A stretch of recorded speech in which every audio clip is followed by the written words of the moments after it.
आज या पत्रकार परिषदेला माझ्यासोबत काँग्रेसचे शहर अध्यक्ष युनुस भाई, महानगर प्रमुख राजूजी वैद्य, महापौर माजी महापौर नंदकुमारजी घोडेले,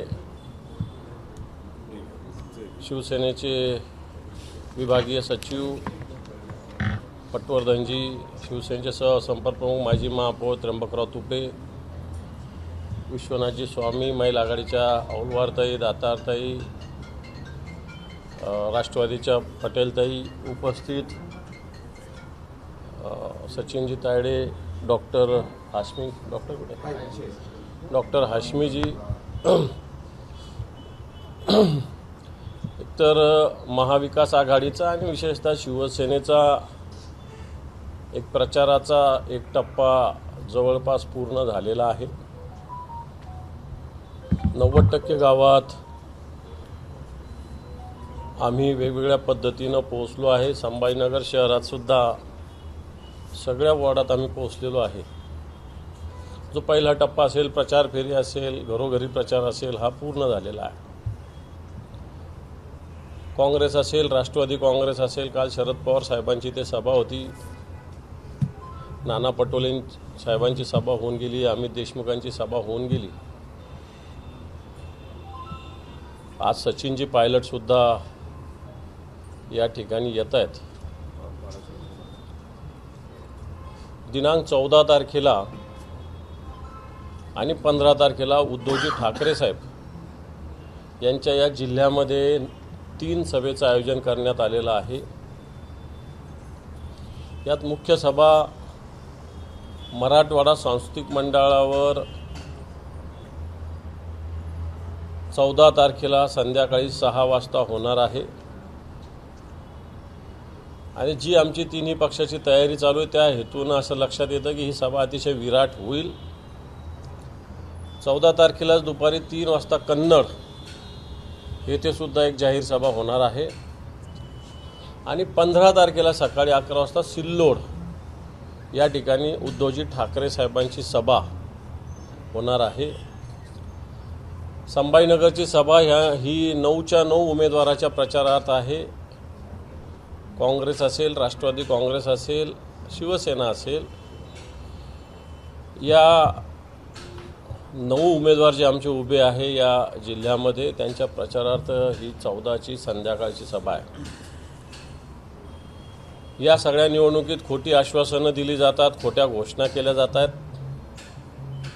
परवा देवेंद्रजी इथं येऊन गेले, 3 महिन्यात पाणी देऊ सांगितलं.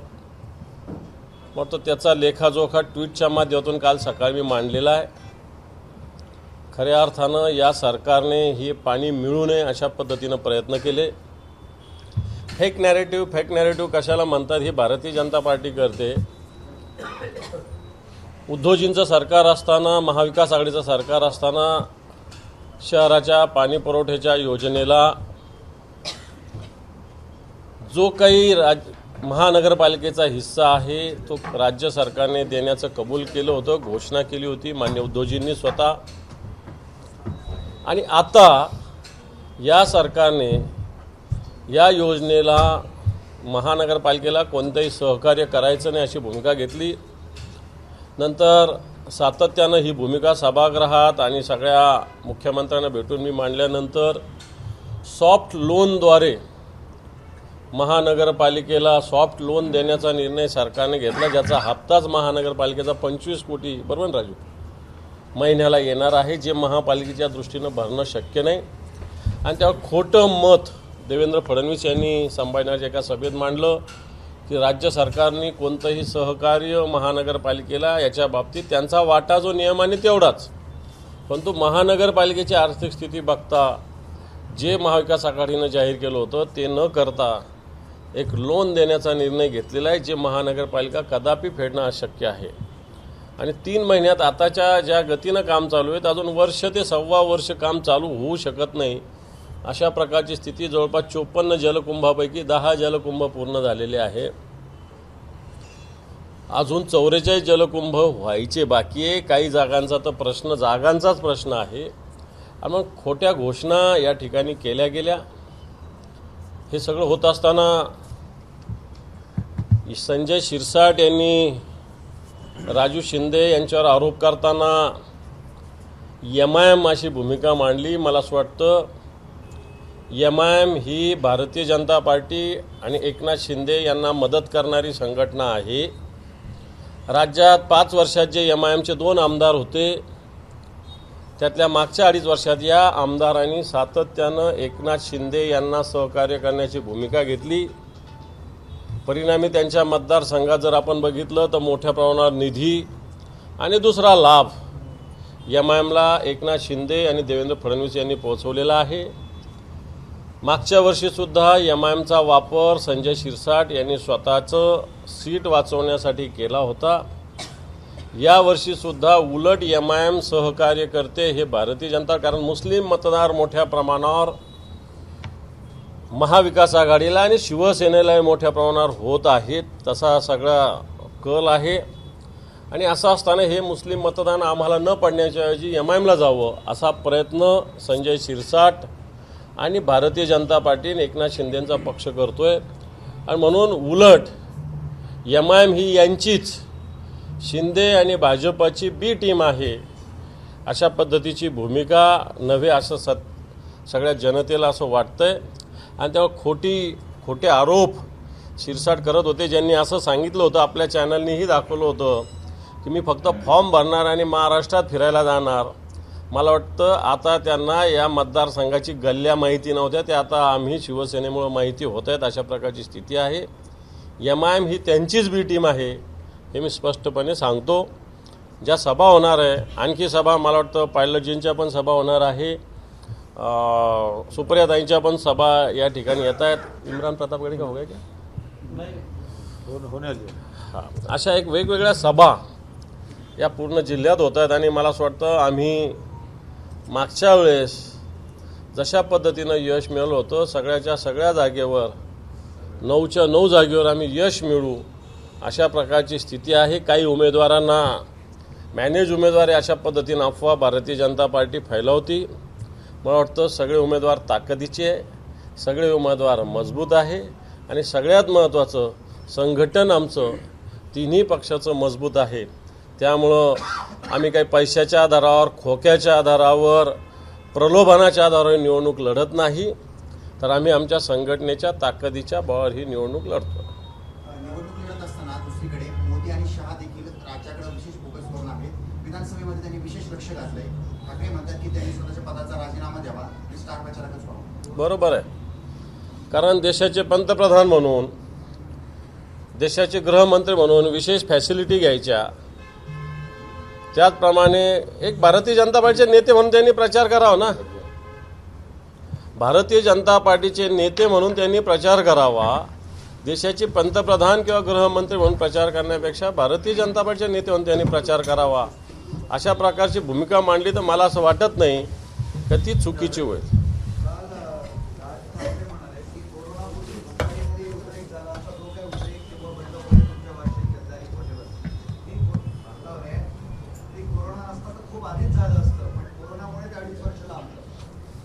मला याची माहिती नाही. ह्या सगळ्या गोष्टी मला असं वाटतं पूर्ण चर्चा होऊन झालेल्या आहेत. जे कोणी काही प्रमाणात माननीय उद्धवजी ठाकरे साहेबांच्या कानावर अशा गोष्टी आल्या होत्या, त्यावेळेस जर मी अशा पद्धतीनं गेलो नाही तर मला ईडी कारवाई करेल, मला जेलमध्ये राहावं लागेल अशी गयावया करून कोण बोलले हे आदित्य साहेबांनी आणि उद्धव साहेबांनी स्पष्ट केलेलं आहे. आणि मला वाटतं त्याच्यापासून वाचण्यासाठीच यांनी अशा पद्धतीनं बंड केलेलं आहे. बंड म्हणताना येणाऱ्याला गद्दारी केलेली आहे असं एक सगळ्या महाराष्ट्राला माहिती आहे. राज ठाकरे असं म्हणाले की गेल्या वेळेला जेव्हा आदित्य उभा होता तेव्हा मी म्हटलं की आमच्या कुटुंबातील पहिला माणूस उभा राहत आहे, मी तिथे उमेदवार टाकला नाही. मी माझ्या मनापासून केलं की परिवाराच्या आड कधी राजकारण येऊ दिलं नाही. मला असं वाटतं या सगळ्या खोट्या गोष्टी आहेत. दररोज काँग्रेस किंवा भाजप किंवा राष्ट्रवादी किंवा एकनाथ शिंदे यांच्यावर टीका करण्यापेक्षा ज्यांना उद्धवजींवर टीका करणं आवडतं आणि तीच व्यक्ती मी परिवाराच्या हिताच्या आड येत नाही असं म्हणणं मला असं वाटतं हा दुटप्पीपणा आहे. असं म्हणाले की मी बाळासाहेबांना सांगून बाहेर पडलो, त्यांनी मला शेवटची मिठी मारली. मला पक्ष कोणता पक्ष फोडणे मोठे व्हायचं नव्हतं. माझ्या ताकद आहे मी निर्माण करेन. मी दगा देऊन धोका देऊन बाहेर पडलो नाही. जेव्हा उद्धव आजारी पडले तेव्हा गाडीतून मी आलो होतो, आधी आलो होतो. फक्त अशा गोष्टी तोंडावर काढायच्या नसतात. उमेदवारीच्या यादीमध्ये जेव्हा माझं नाव आलं म्हणजे बोलू हे राजकारणाचा मुद्दा नंतर पुढं एक तर होती ना. बोललो मी की अशा गोष्टी ज्या परिवारात केलेल्या ह्या काही तोंडावर काढायच्या नसतात. उद्धवजीने अशा कोणत्याच गोष्टी तोंडावर काढलेल्या नाही आहे.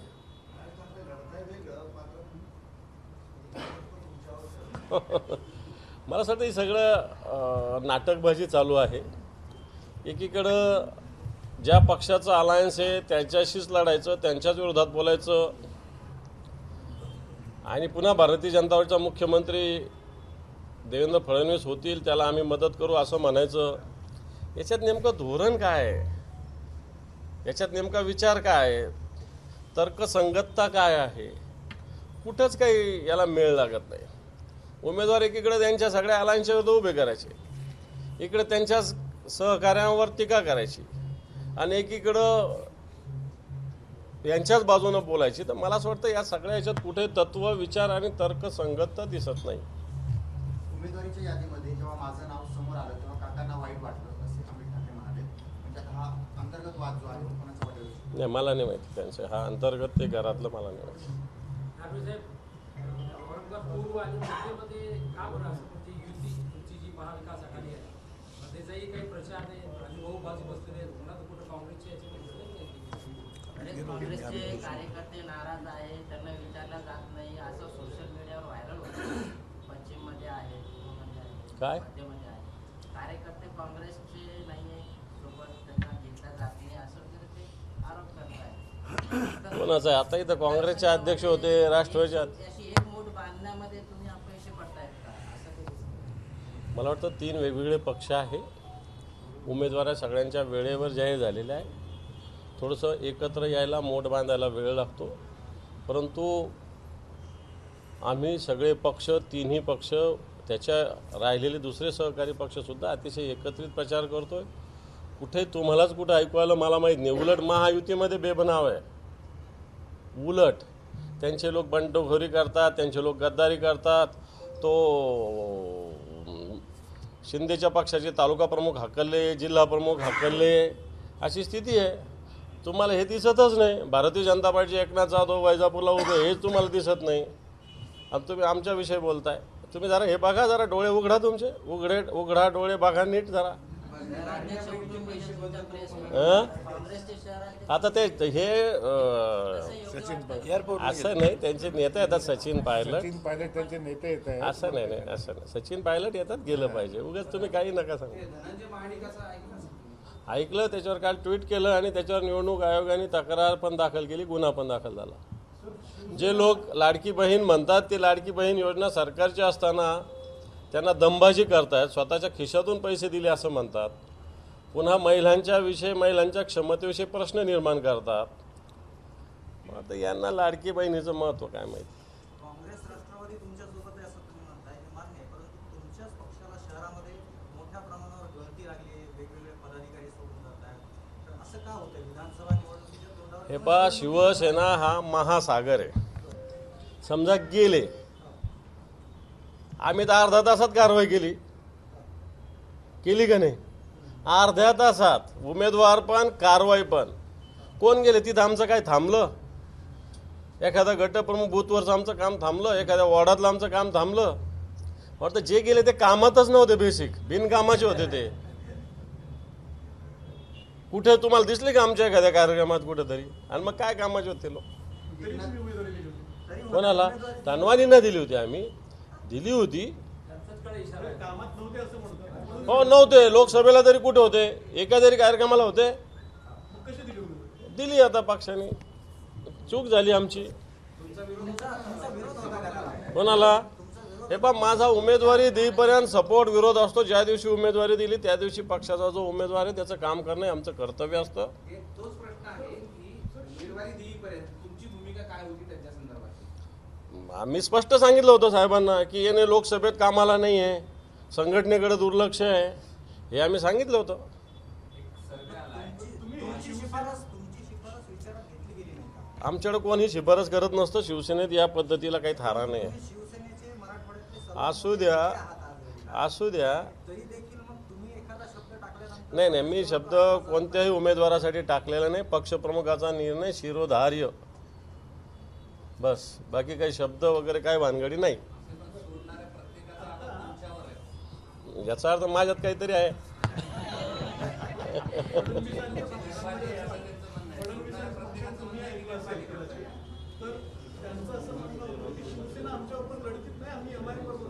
कोण म्हणतंय?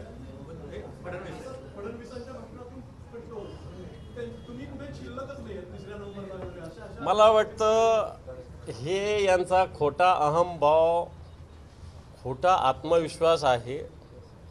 लोकसभेला हे म्हणत होते की आमची एखादी जागा निवडून येईल. यांच्या 30-35 जागा लढून सुद्धा 9 जागा निवडून आल्या. मग तर त्याच याच्यात राहावं, आमच्याशी तुमची लढत नाही असंच समजावं. निश्चित आम्हाला तुम्हाला आम्ही या निवडणुकीत सगळ्या ठिकाणी चांगल्या पद्धतीनं पराभूत करू. तुम्हाला तसं वाटत असेल तर तुमच्या वाटण्याला लखलाप शुभेच्छा. परंतु या संभाजीनगर जिल्ह्यात शिवसेना सगळ्या ठिकाणी ताकदीनं उभी आहे. जिथं काँग्रेस राष्ट्रवादी काँग्रेस उभी आहे तिथंसुद्धा शिवसेना ताकदीनं काँग्रेस किंवा राष्ट्रवादी काँग्रेसच्या मागे उभी आहे. फडणवीस वगैरे यांना आता काय परिस्थिती, रस्त्यावर सभा घ्यावं लागतात 500 आणि 1000 लोकांच्या. घ्या ना सांस्कृतिक मंडळावर सभा. अमित शहांच्या घ्या. आता मोदींची सभा कुठे आहे? रामनगरमध्ये एका रस्त्यावर. अरे आम्ही सांस्कृतिक मंडळ ठेवली उद्धव साहेबांची सभा, लाख लोक येतील आमच्या सभेला. चॅलेंज, तुमची सभा मोठी होती का आमची सभा मोठी होती पाहू आपण, आणि मग कळेल ताकद कोणाची आहे. मुख्यमंत्री एकनाथ शिंदे सरकारचं नेतृत्व करणार आहेत, मात्र निकालानंतर आम्ही शरद पवार यांना सत्ता स्थापनेची संधीच देणार नाहीत, अमित शहा म्हणतात. याचा अर्थ शरद पवार सत्ता स्थापनेच्या जवळ आहेत असं त्यांना वाटलेलं आहे. हाच याच्यातून अर्थ घेतला पाहिजे. हां, असं नाही. सभेहून ताकद ठरतच असते ना. कारण जर यांची लढत नाही, हे नाही, यांना त्या बजरंग चौकात रस्त्यावर सभा घ्यावी लागली.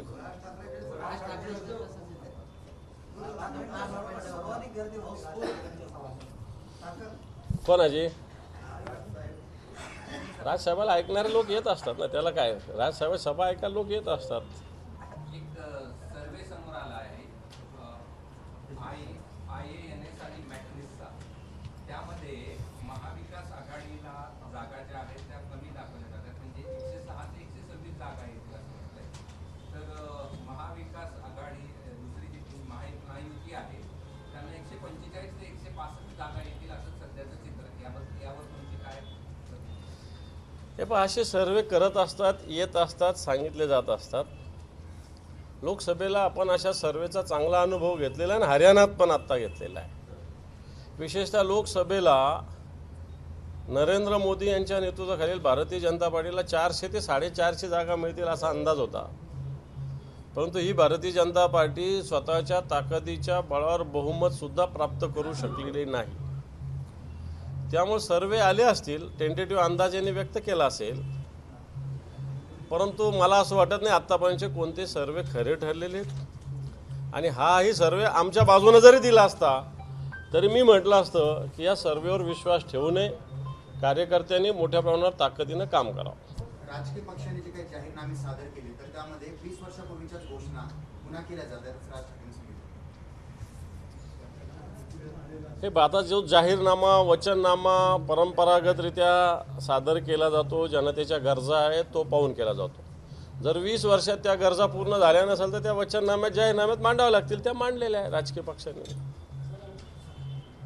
चला. पंकजा मुंडे म्हणतात की धनंजय मुंडे यांनी कमळ घेतला असतं तर बरं झालं असतं. द्या म्हणा त्यांच्या हातात कमळ, आपल्याला काय. चला ठीक आहे, थँक्यू. दादा, एक प्रशांत बंब यांचा एक व्हिडिओ व्हायरल झाला. त्यामध्ये कार्यकर्ते भर सभेमध्ये काही प्रश्न विचारत होते तर कार्यकर्त्यांनी त्यांना मारहाण केली नागरिकांना. हे पहा, प्रशांत बंब यांना प्रत्येक गावात असं अडवलं जातंय. प्रशांत बंब यांना प्रत्येक गावात अशीच प्रशांत बंब यांची स्थिती. एक व्हिडिओ समोर आला एवढंच. पण तुम्ही जर अभ्यास केला त्यांच्या सभेची माहिती घ्या, सगळ्या गावात प्रशांत बंबला असा विरोध होतोय. काल अमित शहांना झाला मुंबईत. तर दादा, आणखी काय आहे? एक हे वर्ष सांगितलं 13वी सभा होती काय केलंय हे सांगू शकत नाही सतीश चव्हाण, म्हणून जे मी सांगत असताना अडवण्याचा प्रयत्न त्यांचे 4-5 कार्यकर्ते. हे बघ, कोणताही उमेदवार दुसऱ्या उमेदवार आरोप करतो, मला असं वाटत नाही. जनतेमध्येच ही प्रतिक्रिया आहे. दादा, एक हे तो सेफ आहे हा मुद्दा घेऊन निवडणुका लढल्या जात आहेत आणि त्यानंतर आज एक जाहिरात पाहिल्याच्या नंतर मोदीजींच्या एका ॲडव्हर्टाईजमध्ये सर्व समाजाचे फेटे आहेत, मात्र मुस्लिम समाजाचे टोके नाही आहे.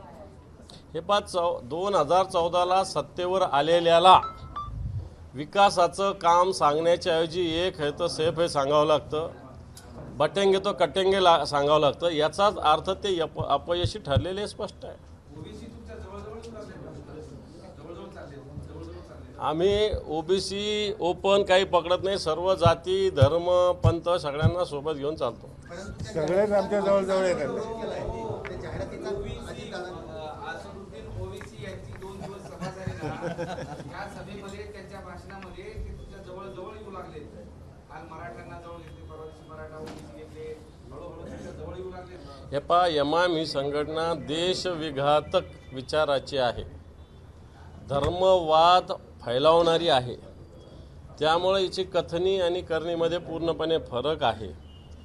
ज्या रझाकाराच्या विचाराची एमआयएम संघटना आहे आणि म्हणून मला असं वाटतं मी सगळ्यांनाच मुस्लिमांना सुद्धा आवाहन करेल की एमआयएमकडे बिलकुल जाऊ नका. एमआयएम संघटनेमुळे काही होणार नाही. एमआयएम इनमिन 10-12 जागा या महाराष्ट्रात लढते, त्यांचं निवडून येऊन काही सरकार बनणार नाही. त्यामुळे तुम्ही बिलकुल एमआयएमला मतदान करू नका असं आवाहन मी करेल. शिवानी वडेट्टीवारचा एक व्हिडिओ व्हायरल झाला आहे. वीज कर्मचाऱ्यांना शिवीगाळ करतानाचा व्हिडिओ आहे आणि निवडणुकीतच तो जास्त प्रमाणात व्हायरल केला जातो. अशा मला माहिती नाही. अरे यार, शिवानी वडेट्टीवार कोण? ठीक है, क्या कम से पहले का कुंडी में 500 उसके अंदर यहाँ पर काम होता है कि इतने काम हो गए और सबसे पहले रास्ता पानी का है, तो आज तक पानी नहीं मिल पाया. देवेंद्र जी फडणवीस ने जो कहा संभाजीनगर में पूरा गलत झूठ कहा है, झूठी बात उन्होंने संभाजीनगर में कही है. जो पानी की योजना है जिसको मंजूरी माननीय उद्धव जी ठाकरे साहब ने दी थी महाविकास आघाड़ी के सरकार के समय में, उसका काम शुरू हुआ था, अच्छी गति से काम शुरू हुआ था. लेकिन जब से गद्दारों का सरकार आया है, देवेंद्र फडणवीस शिंदे सरकार आया है, जब से इस पानी पुरवठा स्कीम की गति कम हुई है. उन्होंने जो कहा इस शहर में हम जल्द से जल्द पानी देंगे, इस शहर में 1.5 साल एक पानी नहीं दे सकते ऐसी स्थिति है. उन्होंने कॉरपोरेशन के को मदद की ऐसा कहा है. उन्होंने कॉरपोरेशन को सॉफ्ट लोन लेने के लिए कहा है. कॉरपोरेशन वो लोन वापस नहीं दे सकते ऐसी स्थिति है. इसलिए इस शहर के बाजू से ये अभी का सरकार नहीं है. महाविकास आघाड़ी ने ये योजना लाई थी और महाविकास आघाड़ी सरकार आने के बाद ये पूरी करेगी.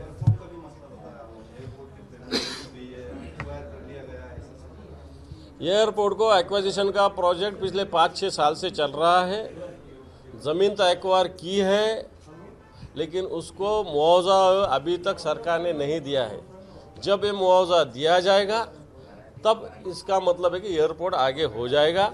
जब तक हो नहीं सकता. सरकार के तिजोरी में अभी 1 रुपया भी मुआवजा देने के लिए नहीं है. इंडस्ट्री काफी लाया है ऐसा पता है. यहाँ से इंडस्ट्री गुजरात गई है. यहाँ पे मेडिकल डिवाइस प्रोजेक्ट आने वाला था बिडकिन में, वो गुजरात में गया है. यहाँ पे गेल प्रोजेक्ट आने वाला था गैस अथॉरिटी का, वो भी मध्य प्रदेश में गया है. ये भारतीय जनता पार्टी की नाकामी है. ने जो आरोप किया कि एमआईएम ये देखो, एमआईएम संगठन मैंने बताया बीजेपी और एकनाथ शिंदे इनके लिए काम करती है. और पिछले टाइम भी सिरसाट के लिए उन्होंने काम किया था. ये टाइम भी एमआईएम, क्योंकि मुस्लिम वोट तो हमको गिर रहे हैं ना, और हमको गिर रहे तो वो कम होने के लिए एमआईएम का यूटिलाइज शिंदे और फडणवीस सरकार कर रही है और सिरसाट भी कर रही है. उनका ये कहना है कि हमारा जो मुकाबला है शिंदे सेना का और बीजेपी का एमआईएम से है, तो आप तो लड़त में दिखाई नहीं दे रहे, ऐसा क्यों? जनता बताएगी, जनता बताएगी. सिर्फ 10-12 सीट लड़ा रहे बोल रहे हैं. एबीपी माझा, उघडा डोळे बघा नीट.